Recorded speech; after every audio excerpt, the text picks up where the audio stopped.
नमस्कार दोस्तों, स्वागत है फिर से आप सभी का हमारी इस नई वीडियो में। और आज की इस वीडियो में आज हम बात करने वाले हैं कि हम जो है ऐसे कौन से दो बड़े कारण हैं जिनकी वजह से आज कंपटीशन में बाहर होते जा रहे हैं। कहने का मतलब ये दोस्तों कि आज का जो कंपटीशन है या जितने भी कॉम्पिटिटिव एग्जाम्स है उसमें कहीं ना कहीं जो लोग सिलेक्शन ले पा रहे हैं, जो बाजी मार पा रहे हैं, तो उसके पीछे का बड़ा कारण क्या है और ऐसी कौन से दो बड़े कारण हैं जिनकी वजह से हम बाजी नहीं मार पा रहे हैं या हमारा सिलेक्शन नहीं हो पा रहा है।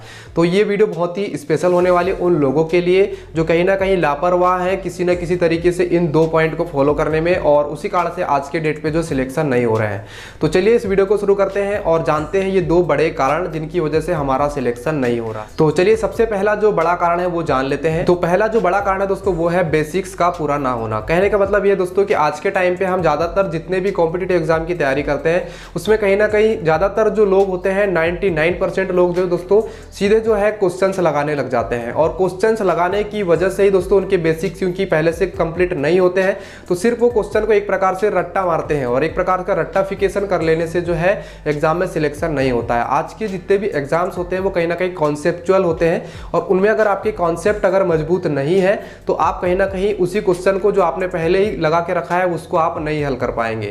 क्वेश्चन आ वही रहे हैं लेकिन दोस्तों उसमें जो उसका पूछने का तरीका है वो बदल गया है, और वो कहीं ना कहीं तरीका जो चेंज किया गया उसके पीछे का कारण यही रहा है कि आज के डेट पे कंपटीशन बहुत ही ज्यादा लोगों के बीच हो गया है। ऐसे में अगर कंपटीशन को कम करना है तो क्वेश्चन को पूछने का जो तरीका है उसको चेंज कर दिया गया है। तो ऐसे में हमको जो सबसे पहले अपने कॉन्सेप्ट मजबूत करने चाहिए, हमें डायरेक्ट क्वेश्चंस पर नहीं आना चाहिए।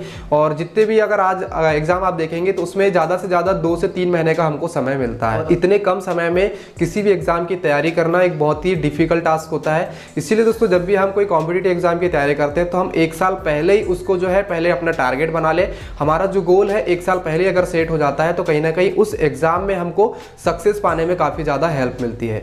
तो 1 साल पहले ही हम सारे उस एग्जाम के कॉन्सेप्ट को क्लियर कर लें, और जब उस एग्जाम का नोटिफिकेशन आता है तब हमको जो है उस एग्जाम के जो क्वेश्चन जो है उनको लगाना शुरू करना है। और ये जो है बहुत बड़ी एक मिस्टेक होती है जिसके कारण से ज्यादातर लोगों का सिलेक्शन नहीं हो पाता है। तो ये एक था बड़ा कारण। अब दूसरा जो बड़ा कारण है दोस्तों जो कि हम जान लेते हैं, आज के टाइम पे जो भी एग्जाम्स हो रहे हैं दोस्तों उनमें ज्यादातर जो क्या होता है कि टाइम जो है बहुत ही कम पड़ता है, और 100 क्वेश्चन अगर आपसे पूछे जाएंगे तो 5 से 10 क्वेश्चन ऐसे टाइम ब्रेकर के रूप में आपको डाले जाते हैं कि वो 5 से 10 क्वेश्चन ही आपके जो है 1 घंटे 1.5 घंटे आपके खा सकते हैं। मतलब कहने का मतलब ये है कि वो आपके लिए ब्रेकर का काम करते हैं, और उन क्वेश्चन को समझना, उन क्वेश्चन को जानना एक बहुत बड़ा चैलेंजिंग टास्क होता है। तो ऐसे में उन क्वेश्चन को अगर आपको समझना है तो उसके लिए आपको सबसे पहले मॉक टेस्ट की प्रैक्टिस होना बहुत ही ज़्यादा जरूरी है। अगर आप ढेर सारे मॉक्स लगा लेते हैं, ढेर सारे मॉक टेस्ट अगर लगा लेते हैं तो कहीं ना कहीं आप उन क्वेश्चन को समझना सीख जाते हैं, उन क्वेश्चन को स्किप करना सीख जाते हैं, और इसकी वजह से आपका जो कहीं ना कहीं टाइम बचता है अपने एग्जाम में दूसरे क्वेश्चन को देने के लिए, और जो ईजी क्वेश्चन है वो आप जल्दी से बना लेते हैं, और फिर जब लास्ट में आपके पास टाइम बचता है तो आप उन क्वेश्चन को भी देख पाते हैं। और बहुत सारे लोग यही गलती करते हैं कि शुरुआत में जो है मॉक टेस्ट नहीं लगाते हैं। तो आपको जब भी जो है अपना एग्जाम की आप जब भी तैयारी करते हैं तो आपको मॉक टेस्ट को इग्नोर बिल्कुल नहीं करना चाहिए।